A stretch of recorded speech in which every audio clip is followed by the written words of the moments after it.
All right, so we are back with another episode, another time to catch up. It's been a couple weeks because we had to kind of change our schedule around after the Arnold and stuff, and so I know we've caught each other up mostly in like text messages, but how's everything going for everyone? I know Carolyn, you got to leave early today, so you start. Like, how's everything going?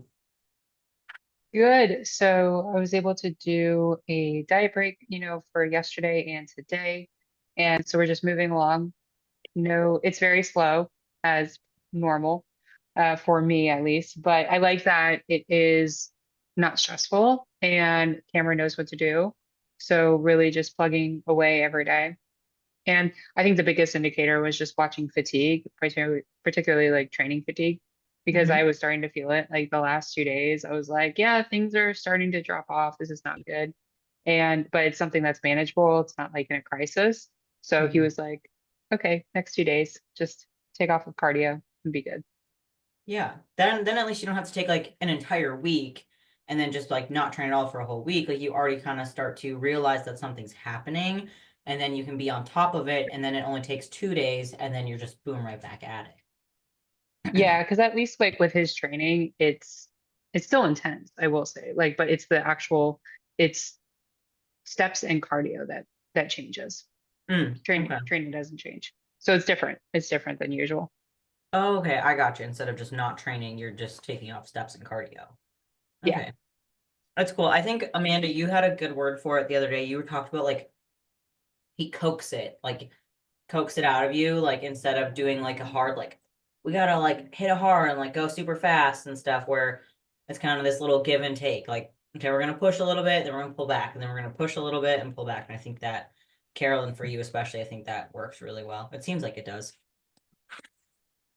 Yeah, agreed. That's one of Cameron's gifts is like he's really good at knowing when to push you hard as far as like calories down, diet, pushing you hard as far as dieting goes, and then knowing when to get ahead of the fatigues. I think it's really easy. I mean, as a coach, it's tough. And even, as a competitor, you're like, okay, do I manage the fatigue now? Or am I just like, this is part of dieting? I have to just kind of like live in it, which of course you get to a point where you do.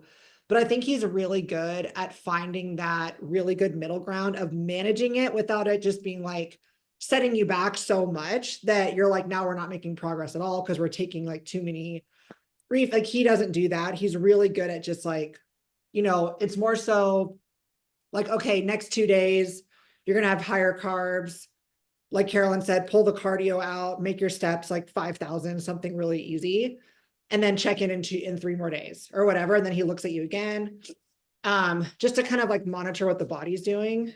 So he's very good at catching it, but not also doing like, you know, 30 diet breaks. And you're like, well, this prep took 8 months because I did 30, you know what I mean? Yeah, like that was me.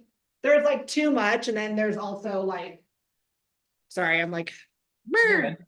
Then there's also not managing it at all and just hammering, which Carolyn and I have experienced that. And you Hmm. too, where you're just like, I feel like I'm dead and I don't even care anymore because I look and feel horrible and I just want to get this show over with because you're so in a hole, you know what I mean? Where it's like not been managed whatsoever.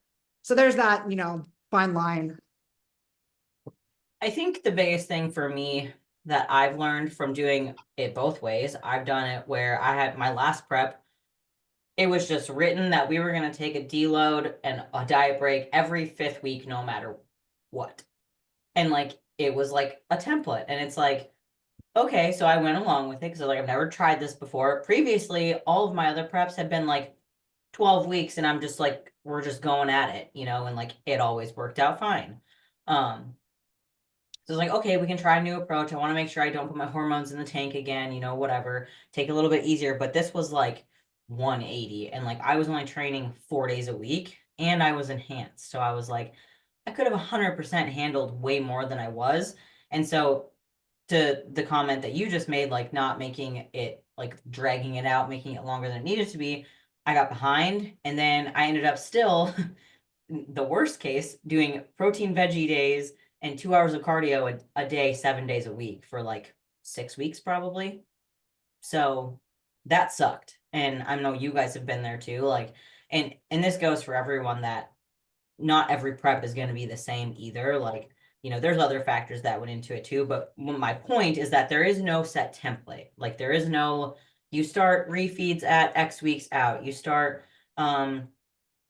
do a refeed every single week. Like, I used to think that was a thing, that you just did a refeed every week. And like, if you're at a point where you can, sure, but you have to actually get the fat loss in there first. And then you have to be a point where you need to have that refeed and it's usable. Otherwise, you're just keeping your calories too high overall. So yeah, don't follow like a specific template for prepping or any sort of fat loss phase. Just, you have to listen to your body. Biofeedback, that's a big part of it. Mm-hmm. Yeah, and especially like, it's all person and prep dependent. Like, you can have like a higher carb day in there, knowing like this is how much of a deficit we're in. This will kind of refeed things, or you can just kind of go with the baseline and then just take it week by week. I think it just depends on the person, because sometimes mentally people need that kind of one higher day. Like, they would rather have lower baseline days, knowing that they have like one day a week with a little bit more food. It keeps them kind of on track, and it's the same caloric intake for the week, but that makes it more, knowing that they have that one day of like, okay, I'm gonna have a little bit of satiation this day. It keeps people like, they feel better mentally. And like I said, the caloric intake over the week is the same. I mean, it doesn't really matter to me. But yeah, everyone's just a wee bit different. I agree. Carolyn, anything to add? So it's one of those things too. It's very much also on the person's experience level with dieting. So you do have to go into account of how experienced and knowledgeable they are of their own hunger signals. Because oftentimes, like if say they were saying, "Oh, I'm fatigued. Well, I really need a refeed as soon as possible," and it's like, well, maybe it's not that. It's just simply that your energy is dropping, or where are you in your cycle at the same time is also because your strength is dropping, or you're just feeling a little bit more tired.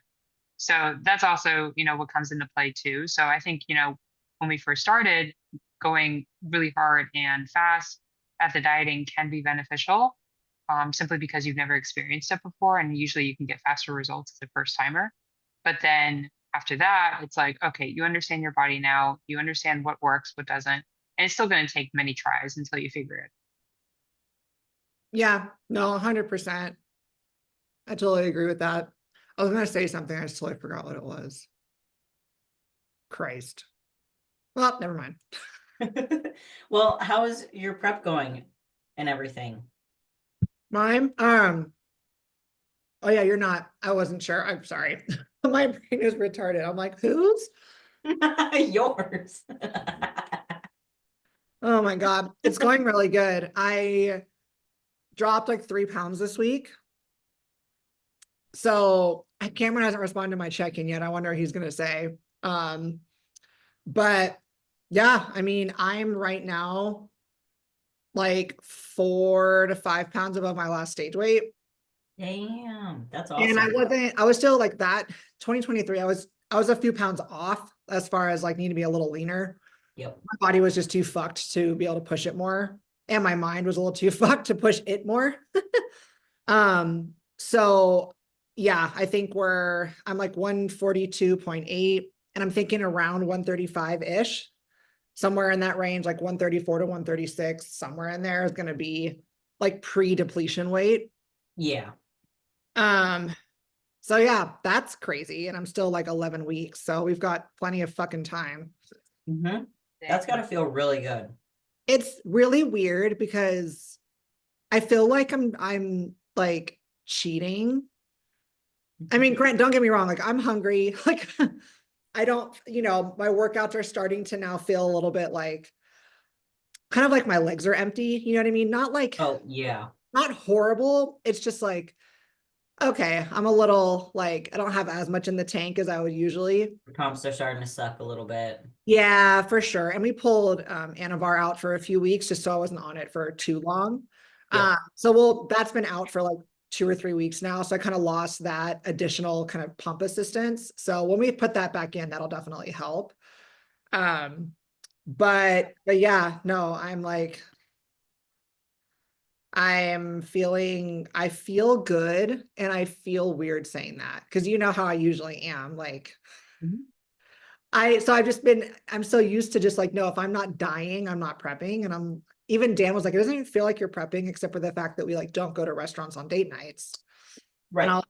I know it's weird, but I've been there too. Like 2021, that prep when I turned pro was that. It was like after my first show, my food just went up and my cardio down. And I did 3 more shows after that and got leaner every single time. And it was just like, am I even prepping anymore? I was like, this is like, it's too easy. Like something's wrong. Something's not gonna be right. But like the biggest thing is like sometimes you do have just really smooth preps. And like you said, they're still hard. Like, don't get me wrong, but like you aren't dying.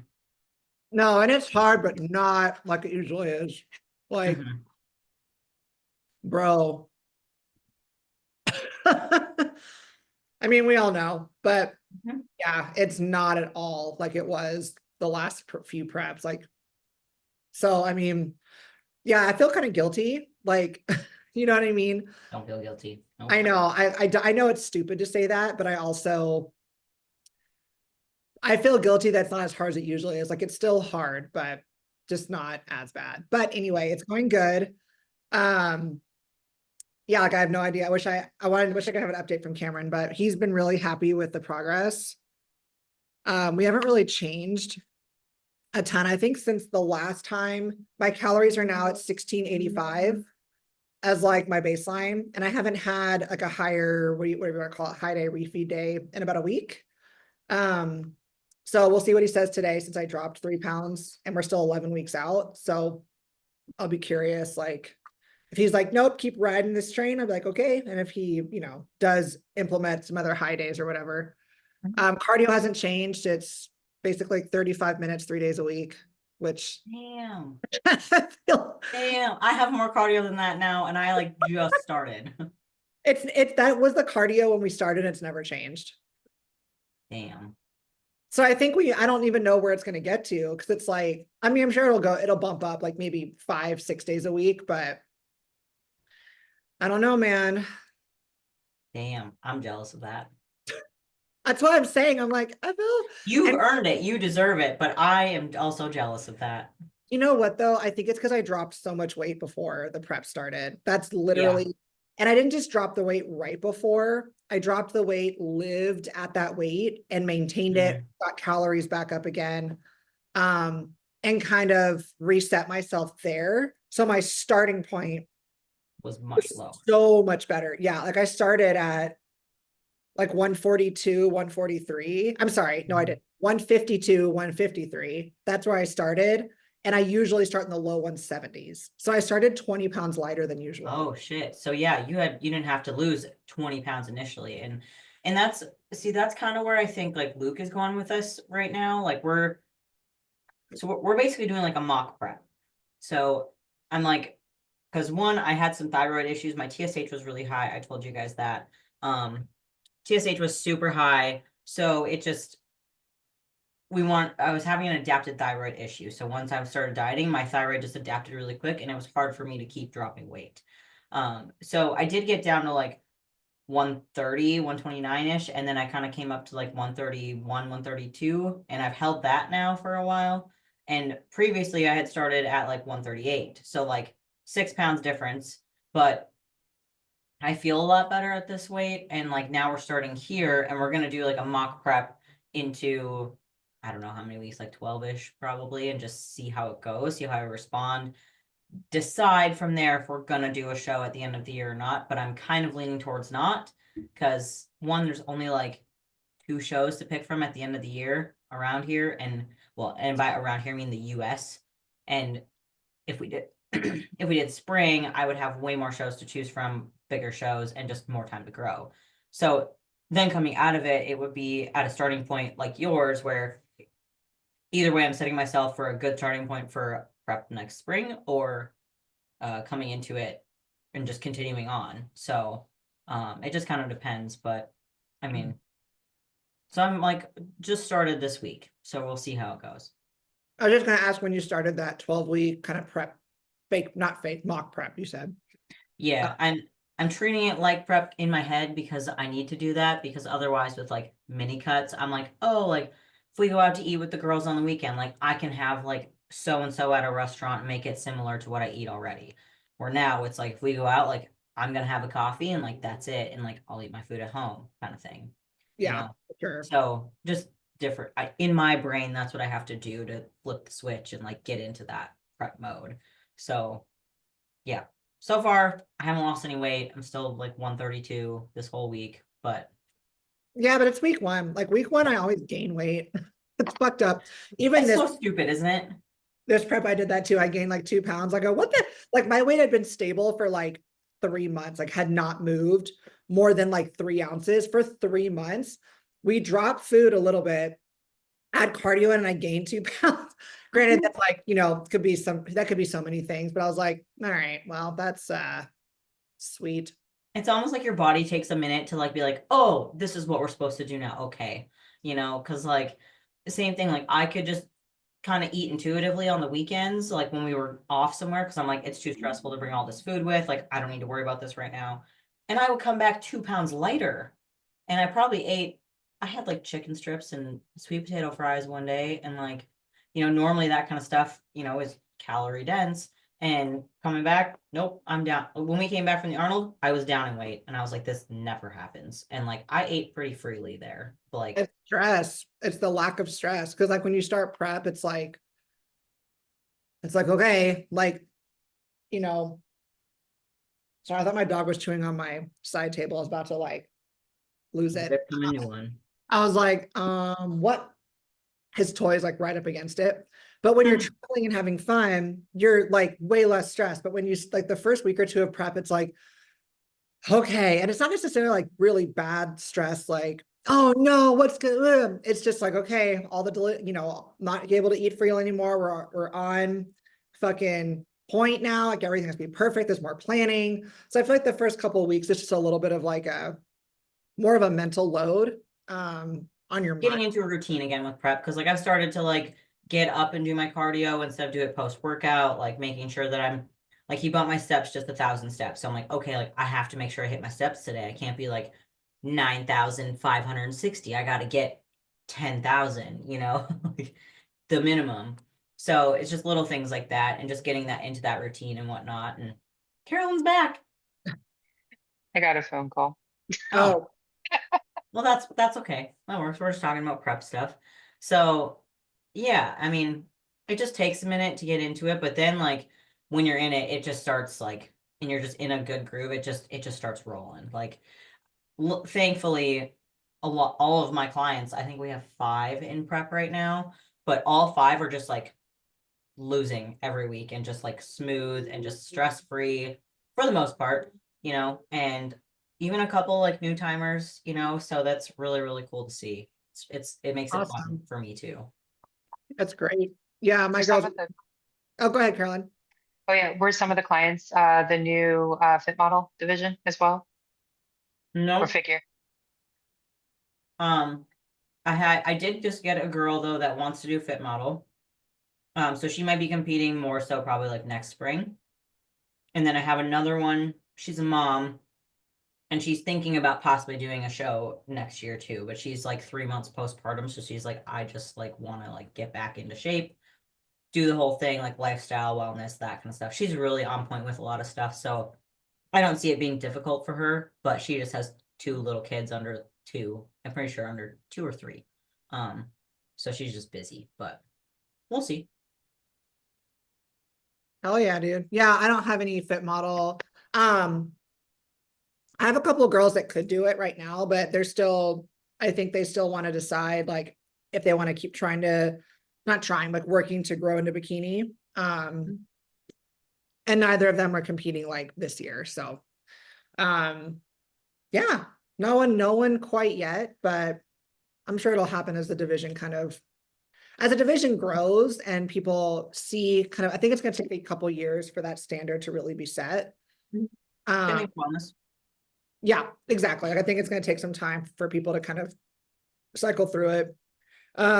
People will be more drawn to do it, and they'll like be reaching out Like, hey, I want to, they're like, they normally maybe would never compete. And then when they saw that division, they're like, oh, maybe I will.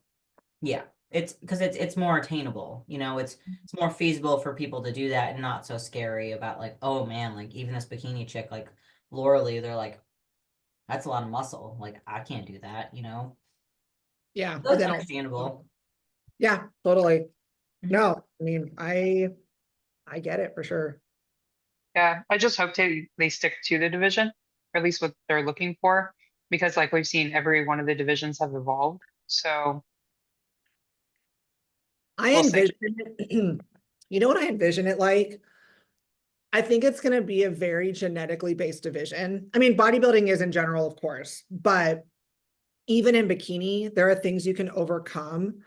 Like there are shape things you can overcome with growing certain muscle groups, with different types of conditioning, because we see different types of conditioning in bikini depending on how the person holds their body fat. Um, because in Fit Model, you cannot have cap shoulders and you cannot have like etch tie-ins.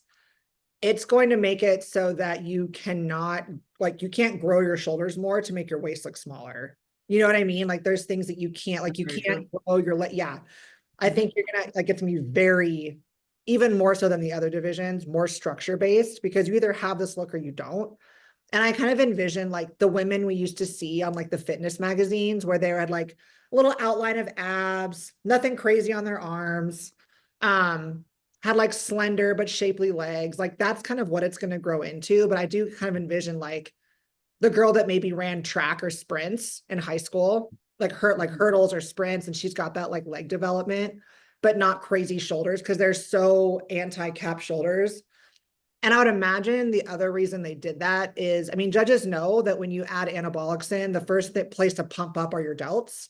There's a ton of receptor sites on your shoulders, guys, like androgen receptor sites. That's why your shoulders get like whoop, and you get this like nice little cap there. They know that anabolics, that's like the first thing you notice. And I think the judges were like being very smart there, like, hey, no cap shoulders to kind of minimize drug use in that division.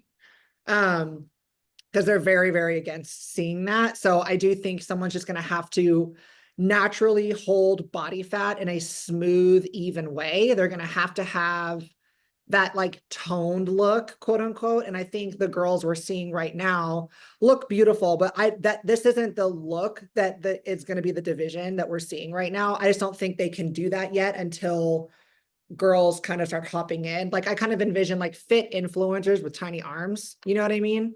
I was just gonna say very like small boned, like petite women, not necessarily short, but just like petite structured women that are very proportional top to bottom.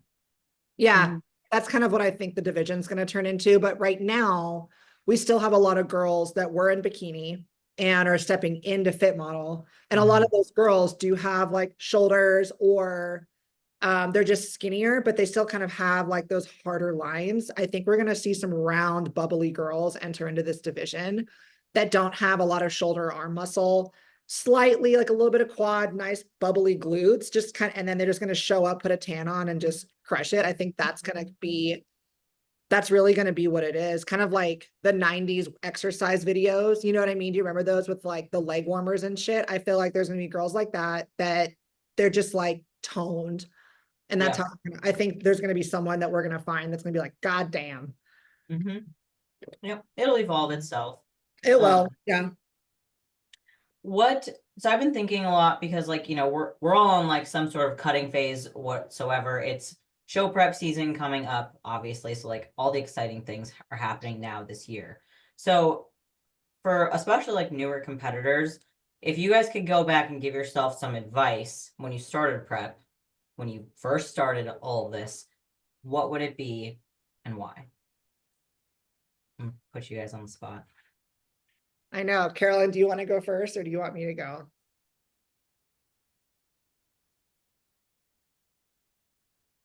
Do you want me to go first while you think? Yeah, Okay. yeah. Um, so I would say one of the things I'm going to say two things. One, what I'm glad I did, like the mindset I'm glad I had going into that prep, and then answer your question after that. Cause I can't just answer a question directly. I have to like take 30 side roads.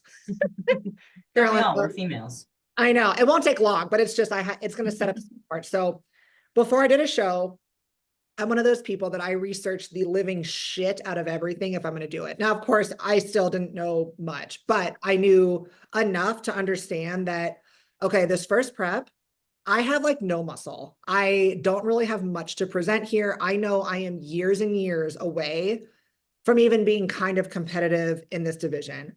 My goal of doing that show was because I'm such a lover of food and I'd never really pushed myself to diet like you would for a prep. I wanted to make sure it was something I wanted to see if I could hack it, to be honest. I was like, before I, dedicate my life, my hobby life to this sport, let me just do a show and make sure. And is that the right thing to do with like no muscle? Not necessarily. This was also like 6 years ago when the division was still a little smaller. So, and I'm glad I went into it that way. I did not have expectations of winning.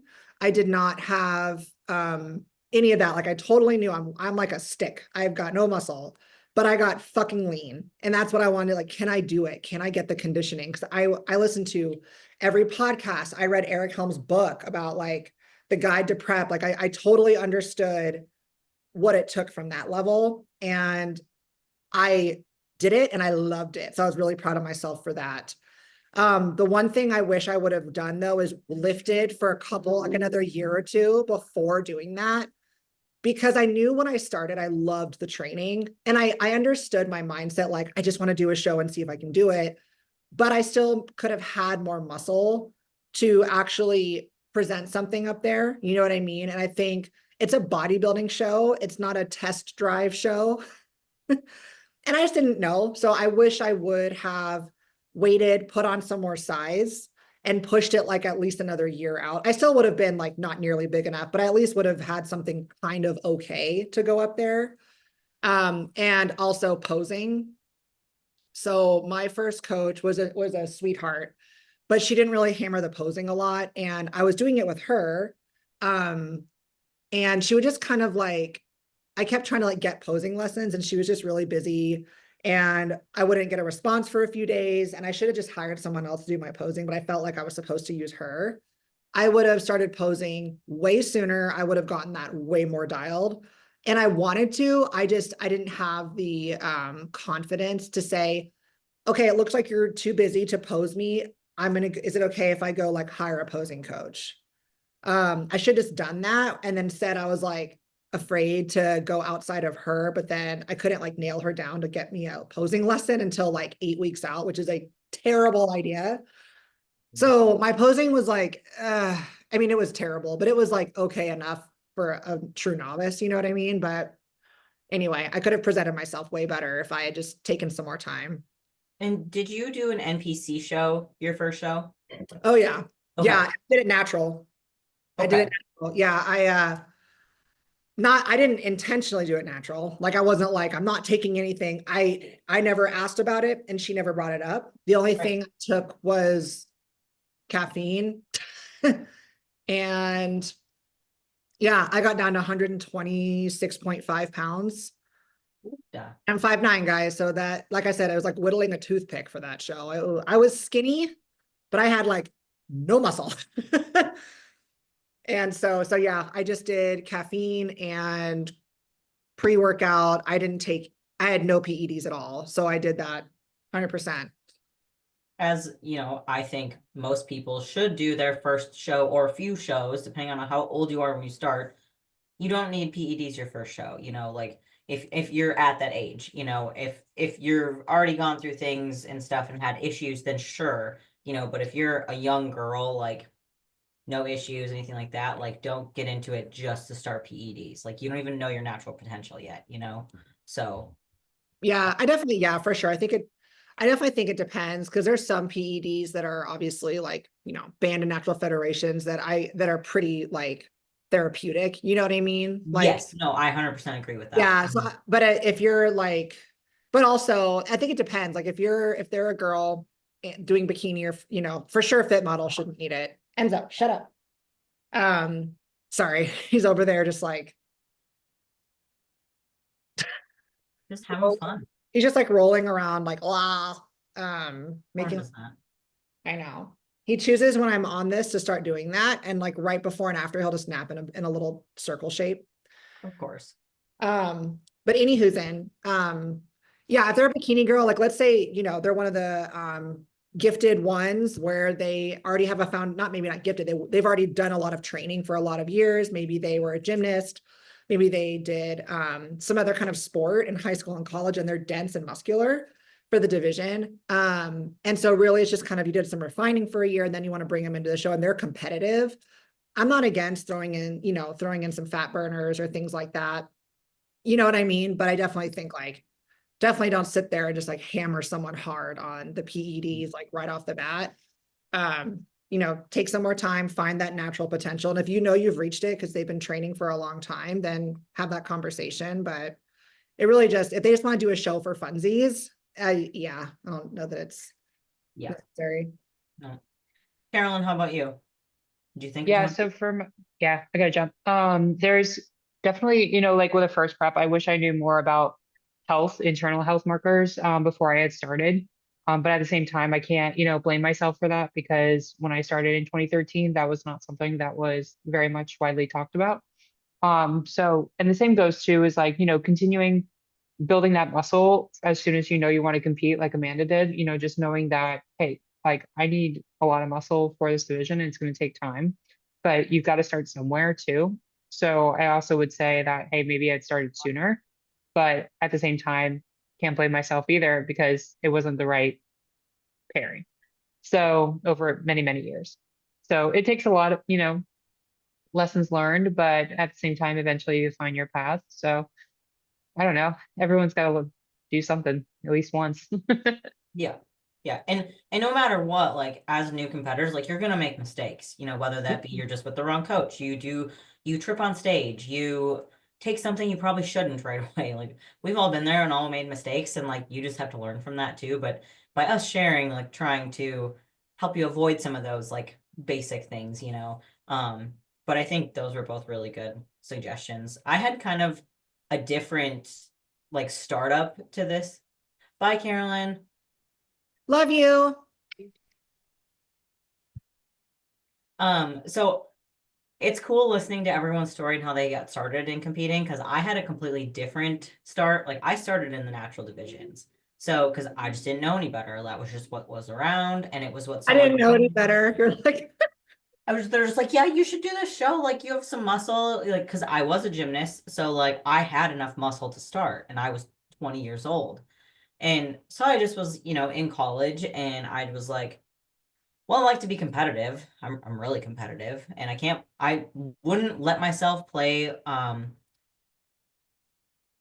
where's the elective sports like in college, like just the fun stuff. What do you call those? what do you mean?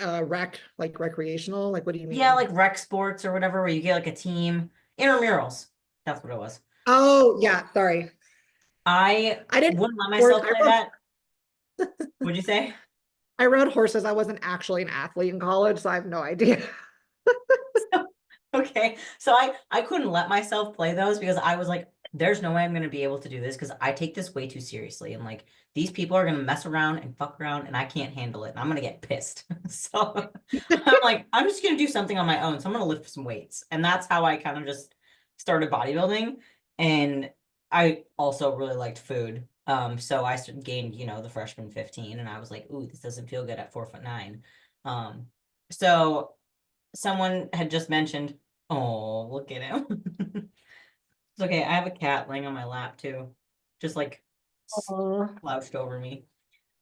So You someone at like the Snap Fitness I used to go to in town, told me like, well, you know, you should try a bodybuilding show. Like you're competitive, like you have a good, you know, muscle mass and stuff. And I was like, well, don't you have to be like really huge for that? And this was 2014 going into 2015. So I did my first show 2015. And he like was my personal trainer back then. Like, so he didn't really like know what he was doing either. I was like, sure, like what do I do? And he's just like, here, follow this. And it was just some meal plan like printed off the internet. Like it was literally in like Excel boxes and like just like black and white. There's nothing else on there. It was like so simple. Sweet. I don't remember what I weighed. I never took check-in pictures. I never did any of I just was like, I'm just supposed to diet and like train. So like that's what I did. And I did not come in lean enough. So that was my mistake, is that I didn't come in lean enough. So looking back, I should have done more research myself onto like what happens at the show. Because I'd never been to a show. I just was like, well, this sounds like fun. I could increase my confidence. Like, I just want to see what this is all about. I want to challenge myself, want to learn more about myself. And like, that's why I started. And then, so my first thing would, a suggestion to people would be do your research on like what you're getting yourself into. Because I got there and I was like, well, I kind of feel a little dumb. I did posing like 2 weeks out and I learned the poses. I Hell did yeah. one posing class and I was like, Nailed it. I was just winging it. I was just there to have a good time. And so I got like 4th out of 6 in my class. And the thing that got me was like one of the judges came up to me at the end, and this was an NANBF show. And he's like, if you got leaner, he's like, you'd be dangerous. So that has always stuck with me. And I was like, bet. And came back the next year and I won the whole thing doing it Hell yeah. myself. So I was like, okay. And then after that, I was like, okay, I think I'm kind of good at this. So like I should do NPC and I'm gonna compete with people on drugs and I'm gonna be natural. And like I did that for a while and like did well. And then yeah. So it's just cool to hear everyone's story and how they get started, but definitely research what you're doing, look more into what you're getting yourself into, because then longer down the road, I had a lot of hormone issues too. And so that was definitely something that I should have learned about, was not to compete so often. So I like, after that second year, I was just hooked, and I went back and forth between bodybuilding, powerlifting for like 3 years in a row. And I also didn't have a period. So that should have been a big indicator that something was not right. You're like, it's fine. Who needs that? I was like, oh, this is great. I don't even have to have one of these. Like, it's fine. Not gonna lie, I'm so glad I lose my period before the show. Like, I know a lot of people, it's like a badge of honor. I kept my period. I'm like, fuck that. I don't want to navigate my goddamn cycle when I'm trying to peak, and then you're all watery and fucked up. Like, no, I'm good. Yep. Like, No, what do I need same. to take to lose my period? No, I'm just kidding. But I'm like, if we could just not have it, that would be great.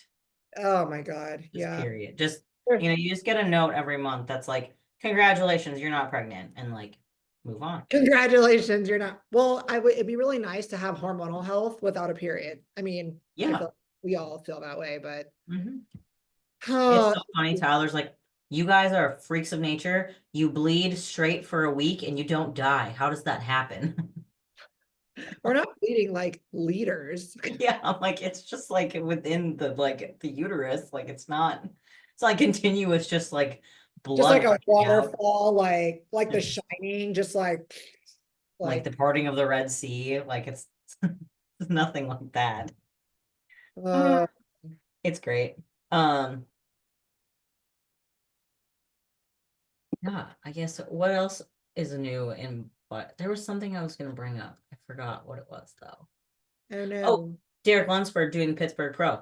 Oh, I know. I'm not gonna lie. I wish I was just a stay-at-home dog mom and I could just go to Detroit Pro, go to Pittsburgh, and just have like fun. And oh my gosh, I bet those shows are gonna be so fun.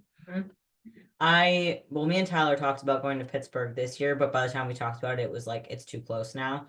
So, and we just have other financial things we need to take care of first. And so hopefully next year we're gonna try to go. That'd be awesome. That'd be if it works out, it would be even cooler if I could compete there. oh, that would be amazing. That would be so much fun. They have all divisions. Okay. That hell yeah, that would be so fun. That'd be just an excuse to go, like a good excuse to go, not just like I want to, but yeah. Exactly. So I'm gonna put it on the radar. I'm gonna ask Luke, and just be like, what do you think about May this next year? So we'll see.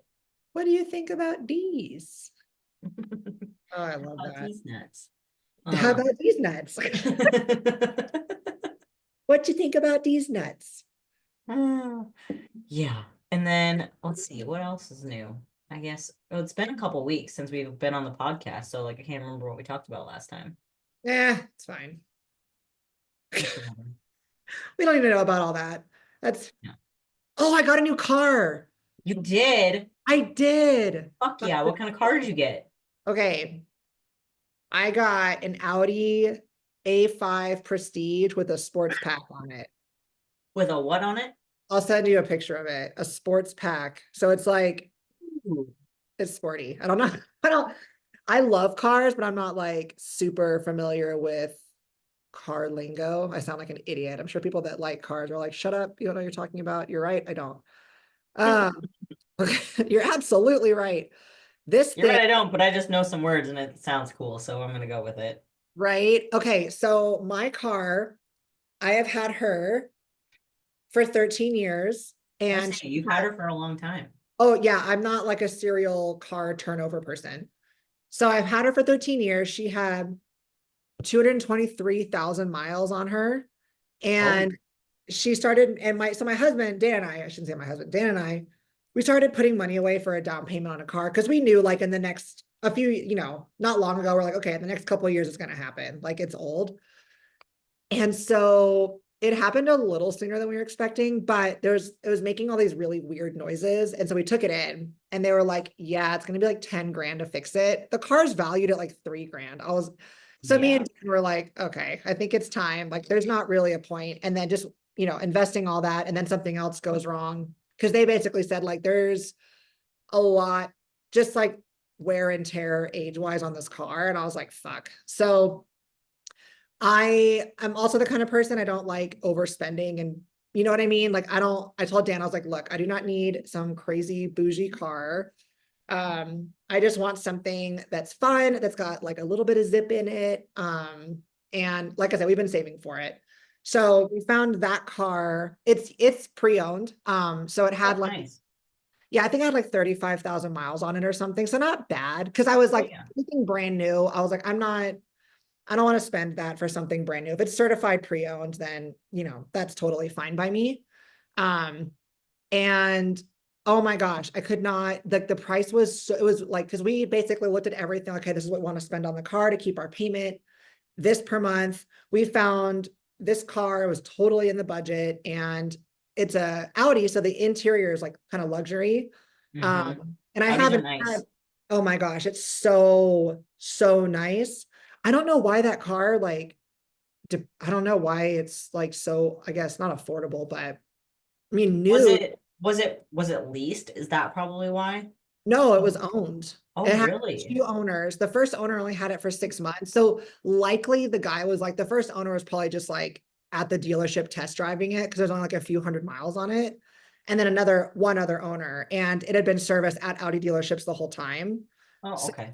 it looked like the interior looked like brand new. There wasn't even like a wrinkle in the seat. I was like, I will fucking take it.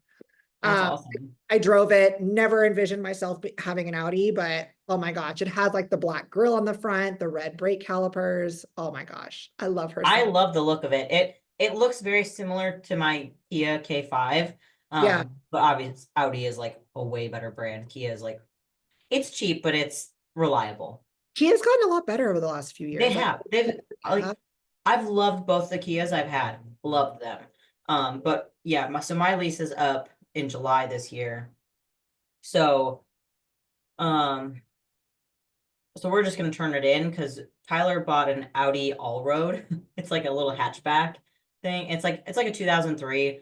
Just paid yeah, cash for it. So it's got a like 160,000 miles on it. For oh like we damn, just need a little like runner car and yeah, big enough for the girls, big enough for the dogs, and we're like, this is it. And so we're just gonna have no car payment for a while and see how that goes. And then maybe I'll upgrade to an SUV. So yeah. And that the nice thing was Enzo, sorry, I have bras drying in the bathroom. I know he's going in there to chew on them. people are He gonna knows be they're in listening to there. this on Spotify and be like all of a sudden, Enzo. Literally, like the pot. Everyone do a shot every time I yell Enzo because he's doing something he We can shouldn't. make a game out of it. Yeah, dude, this. I just see him waddle in there. I'm like, I know why that fucker's going in there. Horn does the same thing. He comes into this room because Lucy's litter box is over. There's a closet right here. I put Yeah. her like litter box in there, and he goes in there and he eats her poop. Ew. Yeah, Dogs do that. Dogs are gross. dogs are gross, but they just do that, and it's like, I'm I'm like, oh, he's in there for the Tootsie Rolls again. And so I'm like, well, I guess I don't have to clean it, but he just comes Like, in here like you said, waddling in. It's like do do do, and like I'm gonna eat the poop. I'm like, you little shithead. oh my God. Yeah, dogs are disgusting sometimes. Like we love them dearly, but they be gross Yep. sometimes. But anyway, that happened. So I'm actually, it was weird because I don't get emotionally attached to like material items, maybe except my Yeah. wedding ring, of course. But aside from that, and I wasn't like I was talking to my dad, I think, and he was like, are you gonna be sad that car? And I was like, not really, because I don't know, it's just a car for one. But I was like, man, I've had that car since I graduated college. Yeah. That's Mm-hmm. a long time to be with a vehicle. So I was like, it's a lot of Mm-hmm. memories in there, but onward and upwards. Mm-hmm. But yeah, I mean, it's a 2023, so I'm and oh, so nice to drive. Like I have all like the heated steering wheel, like all the little bougie technology upgrades that have happened since my 2013 or 2012 Infiniti. I was like, Mm-hmm. oh, this is so nice. But yeah, that happened. And then, you know what I was thinking about actually the other day? Just What? because things evolve, like I don't know why I started thinking about this. I forget. I think I was listening to I listen to a lot of psychology podcasts because they're just like, I don't know, like psychology has always interested me. I think a lot of women, it's like true crime and psychology podcasts. We're just like all trying to diagnose each other. Yeah. Not that anyone should be doing that. But I was trying to like someone was talking about like how your views on things evolve over time and like the way you do things. I was applying it to my coaching and how I look at my own bodybuilding, I guess not career, but I guess journey. Why do I hate the word journey? I feel like journey feels like it's like something like kumbaya, I like know, oh, it's your yeah, journey. And I'm just like, but it's not a career either. Like I'm not, you know what I mean? Anyway, my process, your bodybuilding process, my bodybuilding your process, like, bodybuilding evolution. How about that? yes, like what's There we changed. go. And so like what do you like so just curious to hear because you've been coaching a long time. What is something or like something you did maybe or belief you had with your coaching that's totally changed over the years? It's funny that you talk about this because I've literally been thinking about the same thing lately. How I'm like, man, like if I had done it this way, like 2 years ago, I would have done it completely different kind of thing. But um my biggest thing is that there's no like specific process or like it's not black and white. And I always it's hard for me because I always just learn very like it's black or white, like it's this way. There's no gray area. And coaching is very much so a gray area. Like it's 100 shades of gray, not 50, it's 100.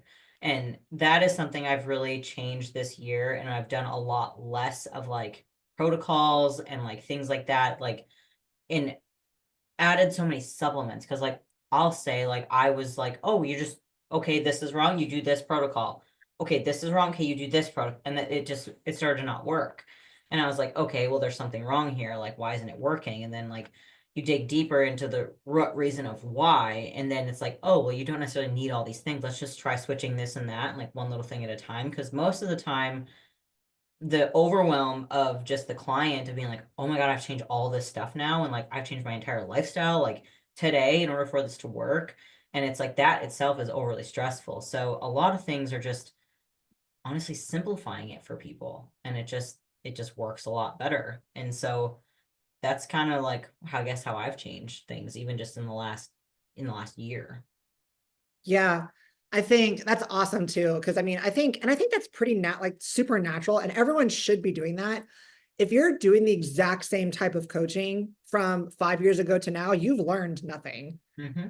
Like if you're doing the exact same thing, like no one is so elite that they don't need to learn anything anymore, don't need to allow, new experiences with clients to help them expand their knowledge base and then apply those techniques that worked with that person. Like, oh, I'm going to apply that here. When it's a similar situation, like if you're not learning and growing and changing what you're doing when it needs to, you're doing something fucking wrong. I was thinking about it because what's changed for me the most, because like definitely, training, nutrition, training kind of stays pretty stable. I might just you know, there's, if I find a new exercise and I can explain it the right way, I'll kind of start incorporating that to, you know, girls or guys that could really utilize it.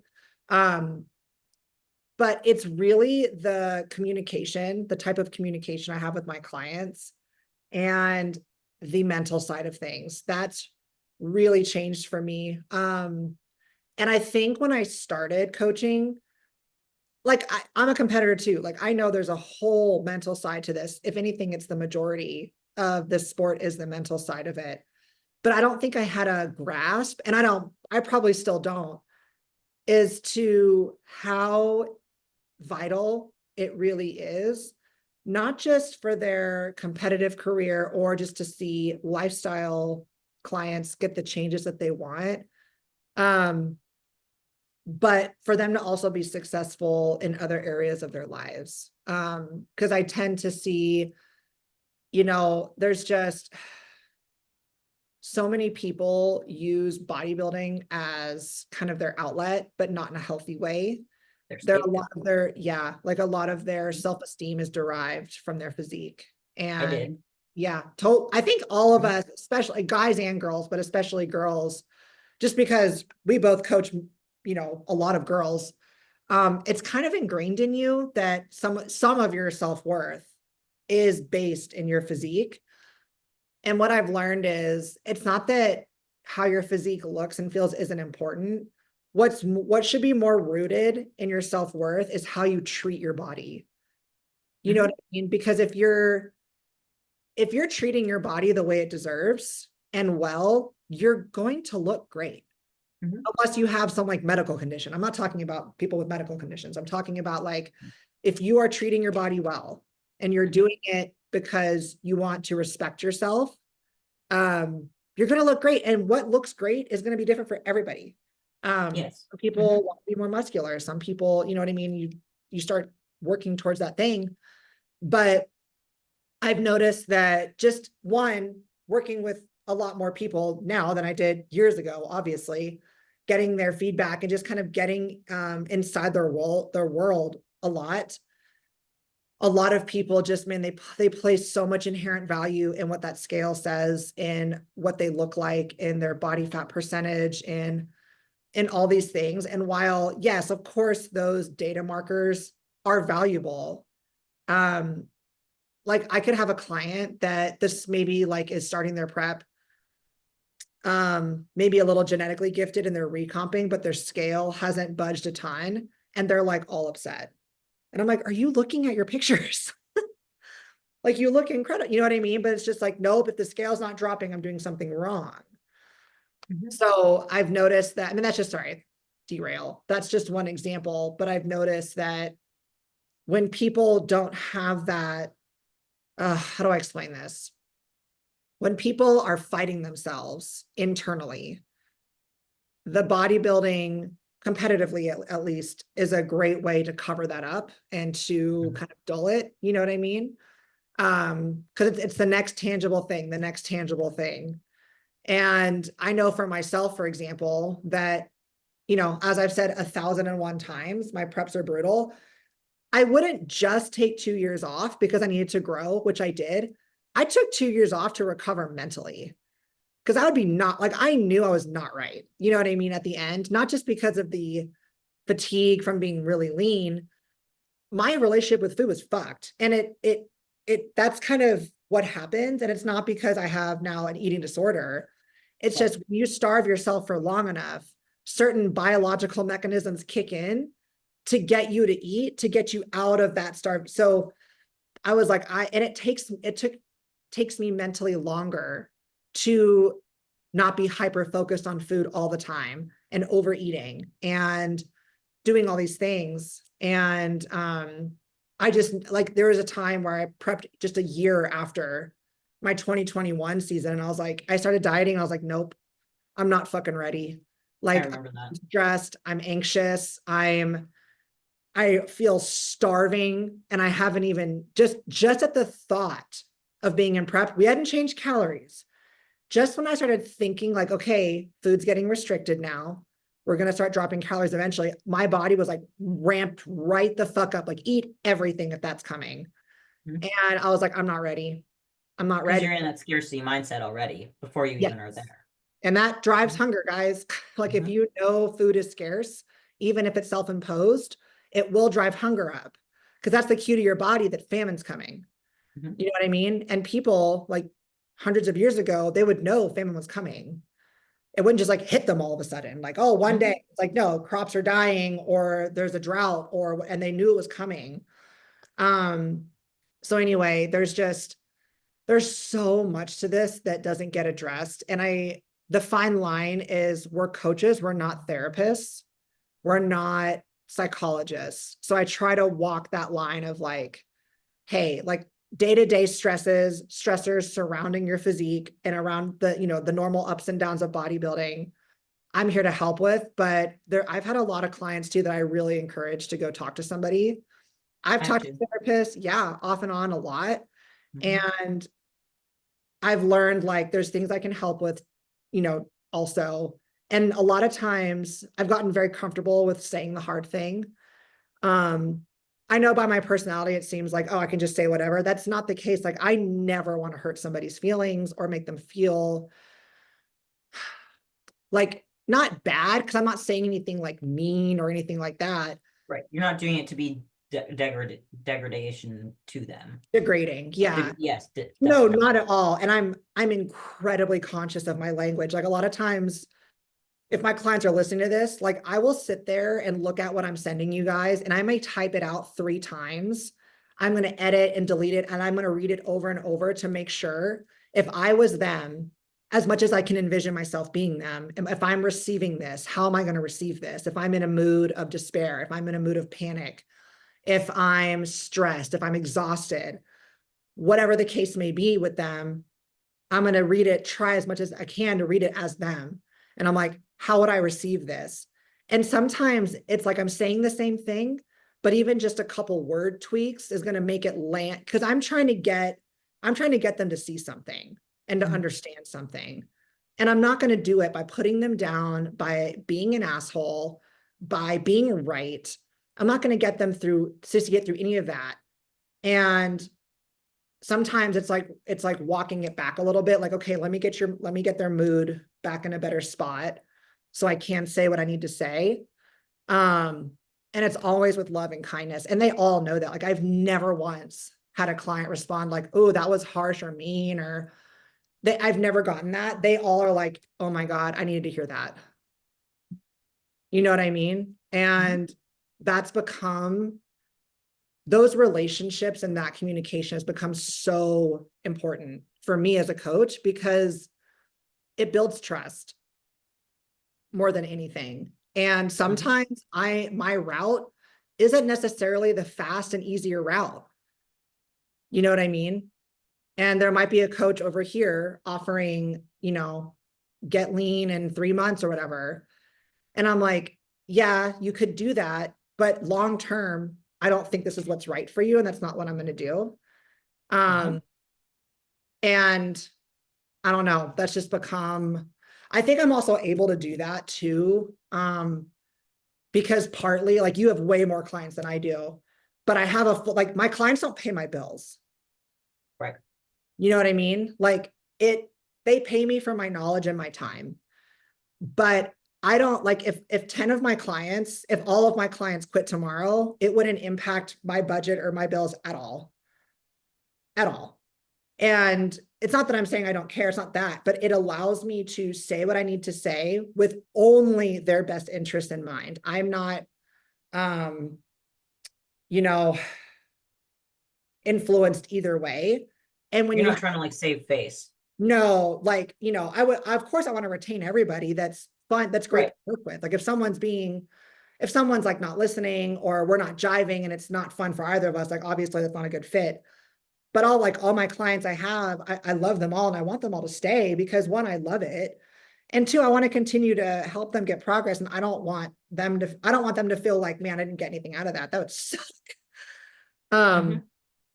But I think for me, that's how I've had to do it. Like, I think in a lot of other coaches, it doesn't matter either way. They can say the thing.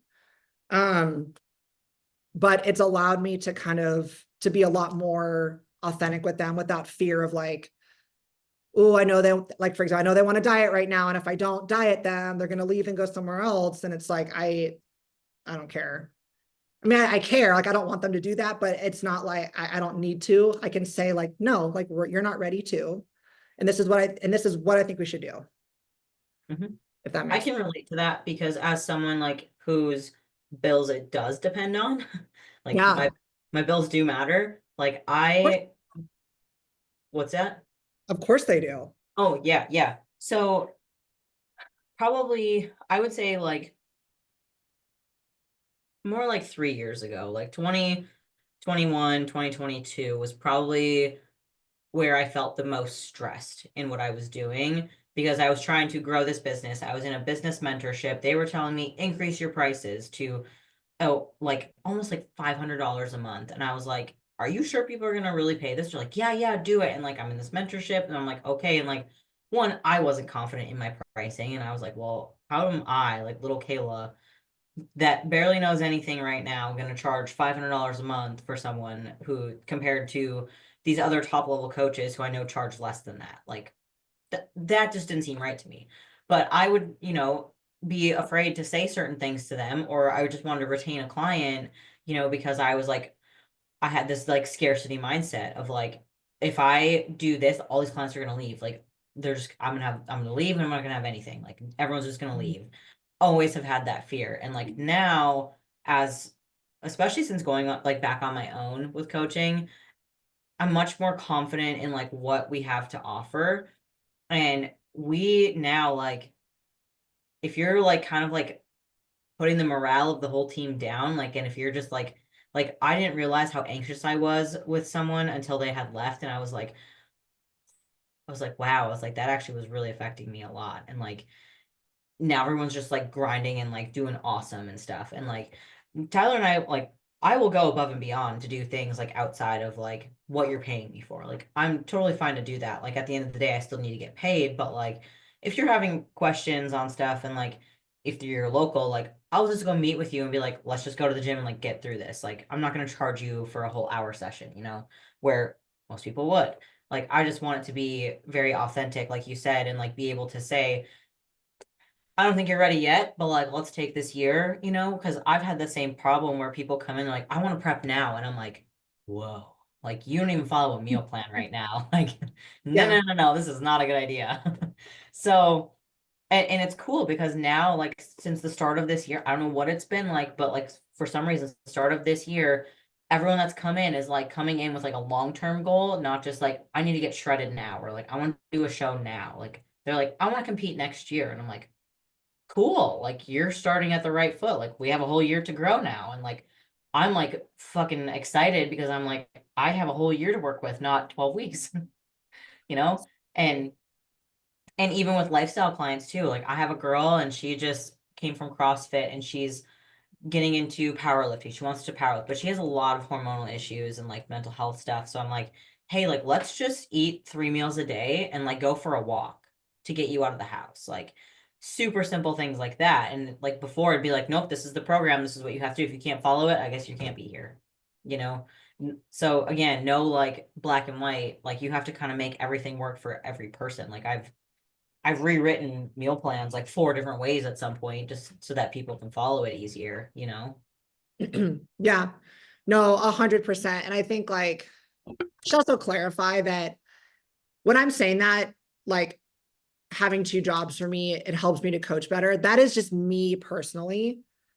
That is not like, oh, if you're like, so many coaches do it full time, and that would be incredible for me. Like I would actually love that. I get so, I don't know what it is. Like because my other job is in sales.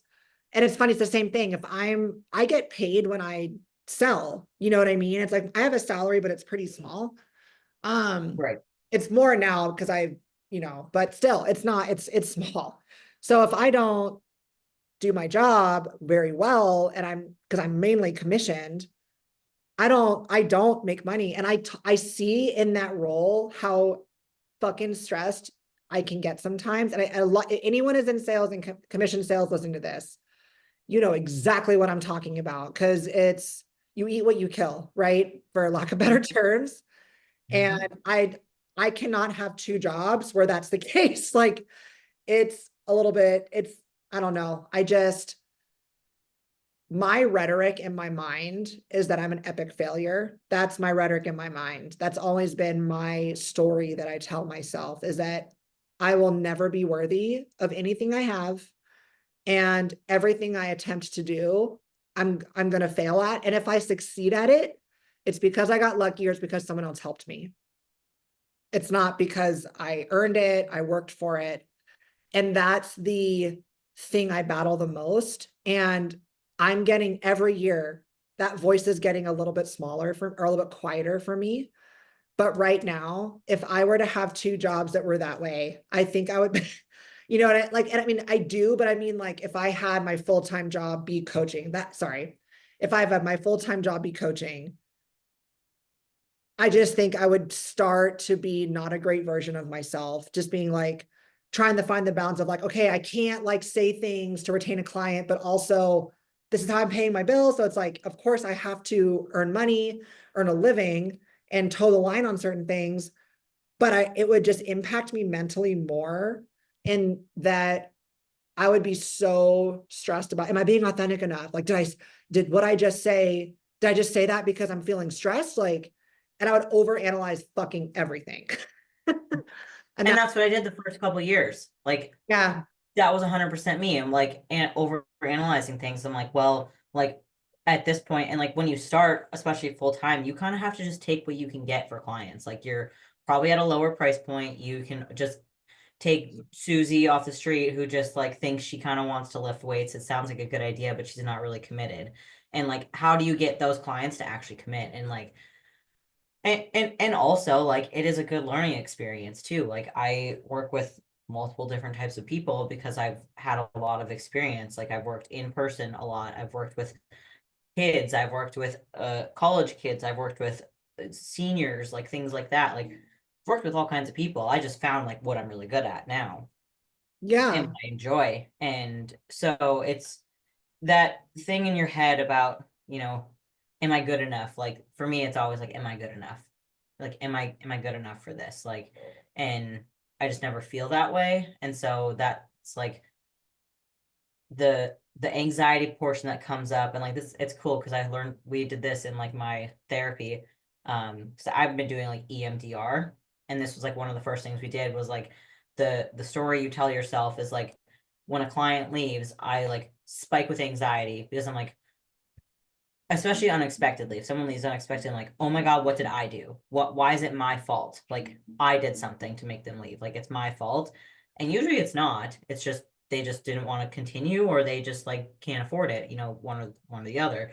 And even if it was me, like, and it was because I had a couple like bad experiences where the clients like really kind of like badmouthed me for like no reason. I mean, they just weren't happy with their product, but like they didn't say anything either. They just kind of let it go, and then it just was really hurtful. And so that's kind of the thing that plays in my head about being full-time with this is like, am I ever going to be good enough to have like X amount of clients, because I'm not at where I want to be either. Like I'm still growing, and we can take Tyler on full-time too, and then he can just do his thing with the training portion. But it's it's a lot, and like it's hard. But I also think about like, oh, maybe I should just do like a 9 to 5 job again. Like that would be easier, right? And like I'm like, no, but then I'm just gonna be bored. So I'm like, no, you're so passionate about coaching, and this is absolutely what you should be doing. And there's been a couple times where Dan and I talked about like me doing it full time. There's definitely, I've been very close to doing it full time, and because we're in a place with what he makes, that even if like my client load stayed the same, like we'd be fine. But I don't know. I realized that I love my other job a ton. Like it stresses me yeah, the fuck out sometimes, but I love it. yeah. Um, I love the people I work with, and I was just like, I don't know that I want to give it up. You know what I mean? Like they're two completely different things, and I love them both. And me having that other job just for my personality type with where I'm at right now with my mind, it allows me to be a better coach. And me being a bodybuilding coach allows me to be a much better manager at my job because the skill sets cross over. I've had a lot of practice with coaching people, obviously with bodybuilding, and I'm now able to take that skill set into, you know, a more like a different setting in a different industry. And it's helped me a ton. And so they both help each other, and I'm enjoying it. And I just keep my client cap where it is, just so that way I don't get, you know, overwhelmed. Well, and Um, how awesome is it that like you've gotten to a place and like worked hard for it? Like it wasn't luck that all this happened, you know, like what you tell yourself, like you got there, like you, because I specifically remember when you started this job, you were like, I don't know what the fuck I'm doing. Like this is like something totally new because you came from restaurants, like working as a waitress in like a yeah, Thai-end restaurant. So yeah. again, different kind of scenario. Like I remember you talking about that, and now it's like you love this job and you love this job, and you can still balance, for the most part, balance. What is that? Manage both of them Yeah. well. Yes. So that in itself is awesome where like what, like probably 90% of people in America hate their jobs every single day. I know. I You know. And know, that's the that's thing is sad. like, I was talking to a client about this yesterday because she has a job right now that's incredibly stressful. She's in law enforcement, and she is seeing some gnarly shit, man. Like in her check-ins, like I will just like get tears in my eyes at some of the things she sees and deals with. And then she still nails her cardio and her meals 100%, and she's such a phenomenal human, but that career is crushing her, you know, like it's not everyone should have that job where you're, you know, like I think the other day, two toddlers, it was a boy and a girl. The boy got a hold of his dad's gun and killed his little sister. Oh no. Yeah. It's stuff like that that she's seeing all the time. And no human is supposed to be Damn. that. Like, God bless our law enforcement, you guys, because I don't even know. I don't even know how they do it. I mean, I would imagine like you just have to have a certain type of mind to be able to see that, compartmentalize it, do the next right thing, like do what needs to be done with the family, and then just go home and you're just like, you know what, I can only imagine what she experiences. And um I think a lot of people nowadays just because I don't know if it's social media or what it is, but like if you're not totally passionate about your job, you shouldn't do it. And it's like that can work for some people, and even for them that passion starts to wane. You know what I mean? There's always something that sucks about your job, even if you Yeah. my job some days, I'm like, man, everyone has the same complaint today. Like, why is everyone complaining about this today? And like, I'm sure you get it too. Or like, I hate doing paperwork. But I'm like, guess what? I don't have a VA. I don't have someone to do that for me. So like, I have to do it. Like the worst part of what you do are the taxes. Oh God. Don't get me started because I hired a company.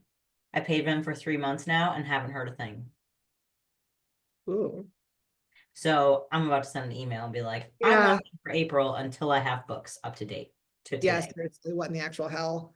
Yeah. But I think people don't understand that you can have a job or a career, whatever you want to call it, in something you enjoy that you get some fulfillment from, but you don't have to be like head over heels passionate. Like this is what I live and die by. I wake up at 4 a.m, jacked the fuck off to like go to work. You know what I mean? I think like Yeah, exactly. don't pick something you hate that sucks your soul dry. Right, But right. you have an opportunity. If you like have no, now if you have a passion that you're like, I know I can make a career out of it, fucking do it. Fucking do Mhm. it. But if you're unsure, you can absolutely do something that like, yeah, some days it sucks. Everything sucks some days, but you enjoy it. Maybe it makes you a really great living. And this same client had a potential opportunity, and she was, you know, like, I don't know if I'm passionate about it. And I was like, dude, you don't have to be passionate about it. And it could just be for right now. You know what I mean? And I was just gonna say that. that may lead you to another opportunity that you would have never even considered, because what you taking that position is going to give you a skill set you didn't have before. It's going to challenge you in a new way. It's going to round you out just to make you ready for this next opportunity. I was like, now, if it's something you would hate and be miserable, I'm not saying do that. But if you're like, yeah, I like Right. it, like, you know, I'm pretty fulfilled by it. There's things about it I like, things about it I don't, but overall, like, that's totally fine. You don't need to be like glowing in the eyes over your, you know what I mean? Like, I'm in contracting. I'm not passionate about drywall and paint, you guys. Like, Right. but I'm passionate about Exactly. bodybuilding. Like, Yeah. that's it. And that career that I have in contracting allows me the autonomy and flexibility to bodybuild as hard as I want to. It also has Exactly. a ton of growth opportunities. It also has amazing people. Are there Mhm. things about it that stress me the fuck out? Absolutely. Are there days where I'm like, I don't even know if I can do this? I suck. 100,000%. Mhm. But it's made me a way better person. It's challenged me in ways, and I've learned to love a lot of things about it. Mhm. And it's just knowing that there are going to be days like that. But sometimes, like, you know what I mean? Like, sometimes you just gotta like set that down a little bit. It's like, dude, you can enjoy it, but don't also be like waiting, because then people think like if they're not passionate about their job, they're doing something wrong, and then they're always searching. It's like, dude, that To get some sort of like feeling. yeah, it's like trying to get that first drug feeling again. You're like, you know what I Yeah. mean? Yeah. Yeah. Yes, exactly. Like that first time you take a cycle of Anavar, it's like fucking amazing. It just isn't the same ever since, like, you know. But and sometimes too, like you kind of said it, but like you can also just do a job that's just temporary, that just gets you by. Like, because you just maybe need to focus on another part of your life right now, but you just need something that's stable, that is there, that makes you money, that just doesn't suck. And like, that's okay too. It's not forever. You don't have to do the same job forever. But at the same time, like, if you do have a job that sucks, you are the one in control of it. Like, And you you're can choosing change to it. think it sucks also. Yeah. Yeah. If it's a job, like if you have a family and you need to support and take care of your family, fucking learn to like it. Like, choose to find something about it that you like, or get another job. You know what I mean? It's just like, it's a choice to sit there, not talking about the law enforcement girl. That's like traumatizing. That's different. I just mean like a job that someone's like, well, but I feel like people like that, they find something negative about, They always find something to complain I- about no matter what. yeah. Because there's just negative Nancy's in the world and they can just go. I forget how we even got on this. Was there an initial thing we were talking about? Just I don't think. remember. We just kind of do this when we talk, like, and now it's just us two. So now we just are gonna just all over the place. Oh my God, I see in the mirror my cabinets are open. I can't do it. Oh, I just saw that. That's gonna drive me crazy. I was like, what is that? It's just my cabinet with its shirt open. Like, Everyone is judging what's in your cabinets now that have been it's watching all the prep YouTube. food. There's nothing good in there. Well, no, they're Mhm. they're making Oreos because Dan has those on his cheat meal for his Ah, cheat see, meal. okay, this is my first time now mock prepping with little girls. So I got to make mac and cheese today and try to not have any. And I'm like, this is gonna be interesting, and have little snacks in the cupboard, or Kayla, you should have a fudgesicle too. And I'm like, I can't. But you know what was really cute? Oh my God, the other day, it was maybe like a week or so ago now, but Tyler's stepdad came to town, just coming through town. He's like, we'll go to dinner, whatever. I wasn't on like my mock prep yet, and so we told the girls like, oh, Grandpa's coming into town, and like we're gonna go to dinner, and they're like, we should have him over, and like we should have popcorn after, and I was like, yeah, I was like, we can have popcorn. I was like, I love popcorn. And they're like, and Tyra, bless her heart, goes, well, you can't have any of that, Kayla. And I was like, well, why not? I was like, I love popcorn. She's like, because you're in bodybuilding, you can't have that. I was like, you little smarty pants. I'm They're like, like, well, I can right now. I'm choosing not to. It's not that I can't have it. I'm choosing not. Yes. Yes. So I've definitely learned, especially around them, to be very careful with my wording Yeah. and like I don't talk about weight loss. I don't talk about weight. I don't talk about diet. I don't say like certain words.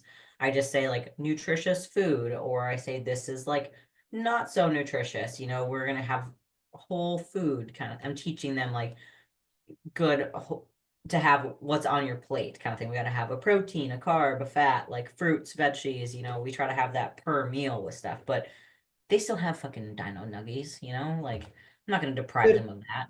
Dino Nuggies are the shit. Dude, they're so good. So And crispy, crunchy, delicious. specifically the Dino Nuggies. Specifically, did you know? Yeah. Okay, actually, the whole grain ones get crunchier in the air fryer. Really? Yeah, they get. I don't know why. Because like at that point, like who gives a fuck if it's whole grain or not? But Right. one night, because Dan and I used to have those on our cheat meal all the time. They were out of the normal ones. They just had the whole grain. I was like, oh, who cares? It probably tastes the same. They get so much more crispy. Hmm. I don't know Interesting. why. Yeah, I'll I don't see know if what it is, but I just get them from Aldi's. And they usually have them. They have good ones there. And then around like Halloween, they have spooky nuggets. ooh, Those like are little. nice. They're like little bats and like little ghosts and little pumpkins. Oh, cute. It's Oh, really cute. And then, but it's funny, the girls don't really, they don't really care for like mini corn dogs. see, those are fucking amazing. I I love love mini mini corn corn, dogs. especially if it's crunchy. Like, Yes. It's got to be crunchy. I And feel then, like that's the only thing from Buffalo Wild Wings worth eating because that place oh, is. I dude, think yeah, they're in college, but I feel like it's gross. But they do have really I good. agree. Huh? Buffalo Wild Wings is shit. Like anyone It is shit. who But picks Buffalo Wild Wings out of all the restaurants you can pick, why do you choose Buffalo Wild Wings? Well, when I was in college, we all just lived off of Chili's, Buffalo Wild Wings, and Olive Garden. But We had Applebee's. hey, I was telling Dan this because we drove by one and he goes, who eats there? And I was like, actually, I remember the mini corn dogs being really good, but I was like, I haven't had those since college. So I could have thought they were good and then I'd have them You now. thought they were good then. Yeah. And then I have them now and I'm like, what the fuck was I? We used to, when I was in college, so we had an Applebee's because I was in Bemidji. So Bemidji is like pretty small, northern Minnesota.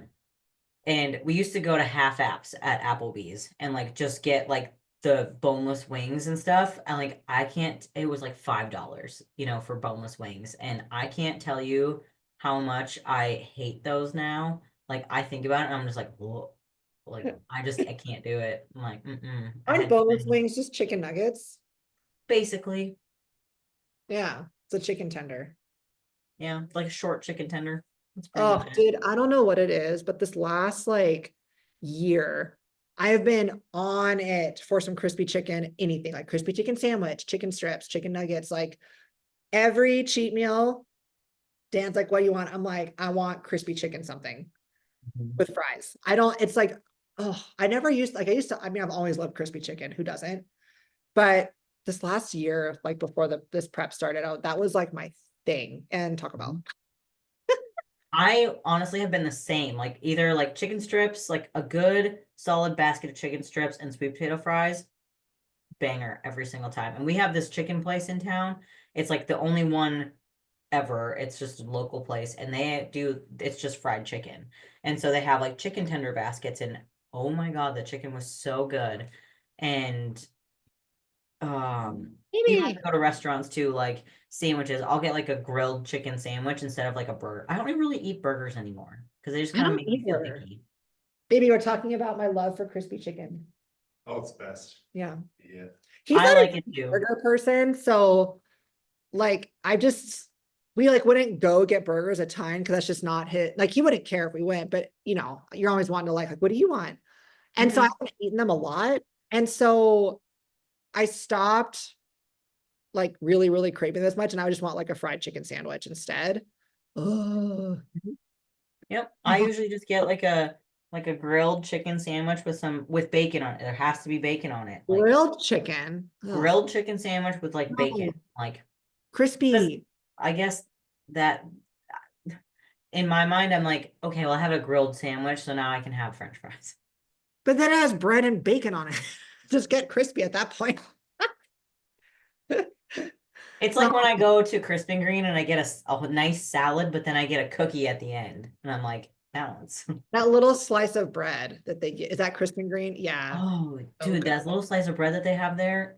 Tyler likes the Parmesan crisp. He's always like, get an extra Parmesan crisp in yours so I can have it. I'm like, okay. See, I am, oh, just some like warm bread and butter. We should stop talking about food. Just, yeah.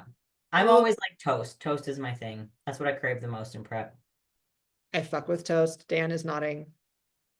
Toast. Sourdough, like warm, toasty sourdough. Yes. It's like soft. Salted butter. Yes. Salted butter. Yeah, like cracked sea salt on the butter. Yes. Mhm. Oh, now I'm hungry. Okay, off the food topics for the one in prep. Dude, do you see? I'm getting veins in my, oh, now I can't see. I'm getting veins in my forehead. Oh, I can see it, yeah.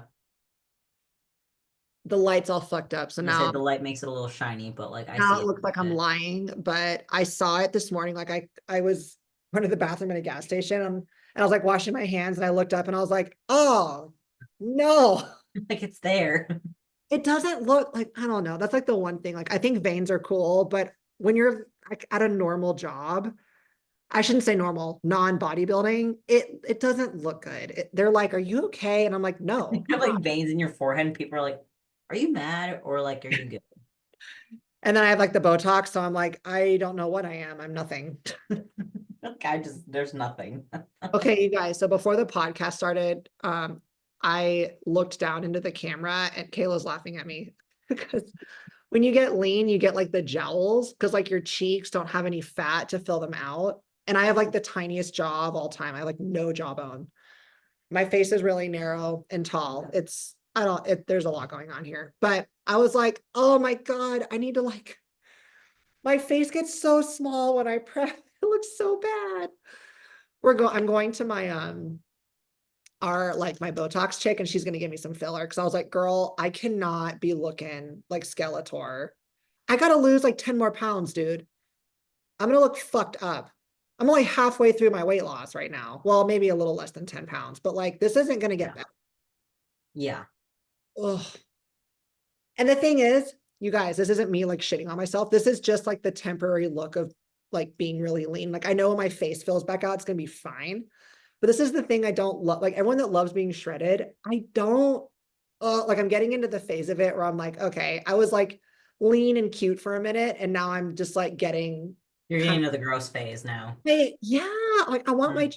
I want to have cheeks. Like I want my cheeks to fill out, like my butt's going away. You know what I mean? Like the body fat's going away. I'm just like, man. My titties go away. Just gone. Yeah, but your tits are huge, dude. Yeah, and I'm fine with it. Yeah, you're 4'9". Like it doesn't. I'm so fine with it. Poor Tyler. Heavy. He's like, oh, it's such a sad day. He's like, they're gonna go away. I'm like, it's just temporary. It's fine. I know. It's like, I'm like, they're just little wind socks. And I'm just like, well, then it's like fun because then I can wear like shirts without a bra. So every so often now, like I don't have to have like a big ass like thing holding these suckers in and like whatnot. It's just like, you don't have to like duct tape yourself down. yeah, because it's like it's different when you have implants because they actually just like sit there, versus Mhm. like when you don't, they just do what they want. They know? hang. Yeah. Yeah, and then they just hang funny, and it's like I just don't want that. You know what's crazy? This girl told me before I got my boobs done that she's like, you're gonna hate it getting them that big because they're gonna be so heavy. And I'm like, no, I don't think silicone's heavy. Like, it's not like the same volume of silicone to body fat is different weight. Like, so when I say volume, like if you've got like, you know what I mean by volume, the same. Yeah, if you have this much body fat and this much silicone, the silicone's still gonna weigh less. A lot lighter. Yeah. So I was like, I don't think so. I don't feel them whatsoever. Like I have big knockers, guys. But they fit your body, I do. I'm tall. So like I'm I'm a very tall girl. I've got kind of like, broader, not really, I don't have broad shoulders, but like I have a lot of chest space. We'll say that. You have a So long torso too.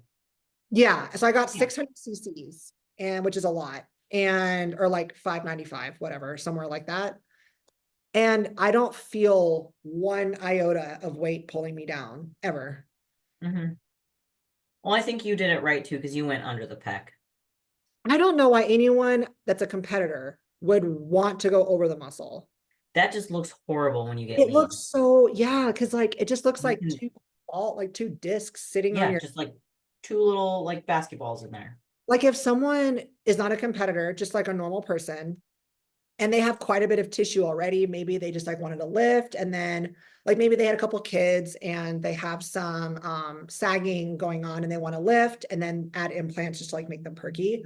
If they went over the muscle because they have breast tissue, that would probably look great. And that might even be the right thing to do. But for those for like competitors that lean out and you basically have like no body fat in your boobs anymore, it's just like skin implant. Like it just like ripples. And I don't know why.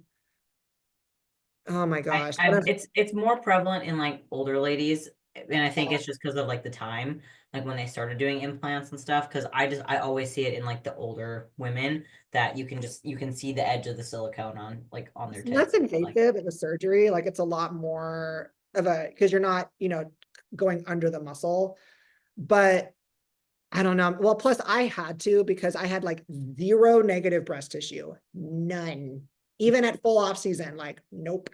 So yeah, there's no way. But even still, I'm like, I just don't think it would look very good. But Mhm. See, anyway, and I never could because I've thought about it with just like a small amount just to keep them perky, but I couldn't because I like to bench press too much.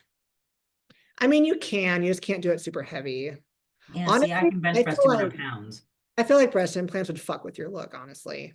It would. It would make it look. I would look like a little like a I would look like a hobbit then. Like a Weeble. Yeah, or like an Oompa Loompa. No, I just feel like because in your off season, they're big already. Mhm. And then, yeah, I just think with how short you are, I think it would make you disproportionate. Whereas for me, I looked weird, not weird, but it was just like without them, it was like, oh, just Because like like we have like the same size now, basically. pretty much, Just on a 4'9" and a 5'9" frame. literally. Yeah, exactly. Um, So yeah, women things. women things. If anyone tells you that they're heavy, they're not. There you go. Silicone's not. I don't know. Again, do your research. If you really want to do it, do it. You know, ask Amanda how her experience was. I know some people have had bad experiences. She's just had a really, really good one. My whole thing was growing up. Another reason why I got into bodybuilding was like, I need to have a breast reduction. Like I was actually looking at like getting a breast reduction because I was just so uncomfortable. Because like they were even bigger than like now. Like this is like reasonable size, like manageable. I Yeah. still look okay in shirts and stuff where like in high school and into like my first year of college, like I would look pregnant wearing shirts because like it would just like sit and hang down and I'm like, there's just no shape. Like I'm just like a balloon. And I felt so insecure about it. And so that was like another reason why I started getting into bodybuilding. And so they're like, well, your boobs will go away. And I was like, sign me up. I was like, yes. You And have such a small amount of space for them to be in. You know what I mean? so You're they just just a body and you don't have a lot of room. So it's like your boobs are like, I think like if you had like your boobs on like my frame would look totally normal. yeah, it would be fine. And like even when I am really lean and like there is nothing really left, like I still look proportional, like so I guess it's just how I hold it, like which thankful about that, like off season a lot of my body fat does go to here, so like Could be can't worse. complain about that. So, you know, it is what it is. It all goes to my thighs. That's okay. But you hold your off season very well too. Well, thanks. I have a lot of space like up and down to go. You look like a really good curvy in your off season. Oh, well, thank you. I think you look great in your off season too. Well, thank you. This is the first time like I feel great about it. Yay! You should Otherwise, like, and like, I'll have to send you a picture and just show you because look at I that. really think that waist control has helped me a ton, especially in my off season. Because so by waist control, I mean doing vacuums, not wearing Yay. waist trainers, like Right. Yeah, just learning to, to that hold myself and to brace. yeah, And I've thankful done. for Tyler, like he's like, you need to learn how to brace properly, and I was like, yeah, probably. And like that in itself, like I'll send you like a side picture like from last year to this year. Yeah, Like my waist just is like shrunk. I like sit at like 28 inches around all the time now instead of like I yeah, think it was like 31 maybe yeah. That's before. awesome. It's doing that now, you'll be able to control it on stage so much better. It's gonna make such a Mm-hmm. difference. Mm-hmm. Hell Yep. yeah.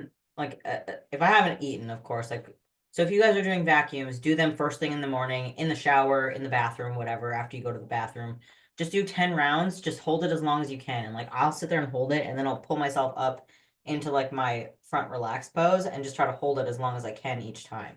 And Yeah. that and then just being conscious of it when you lift, you know, make sure that you're pretending like you have to sneeze, like when you're doing movements, you're breathing properly, all that kind of stuff.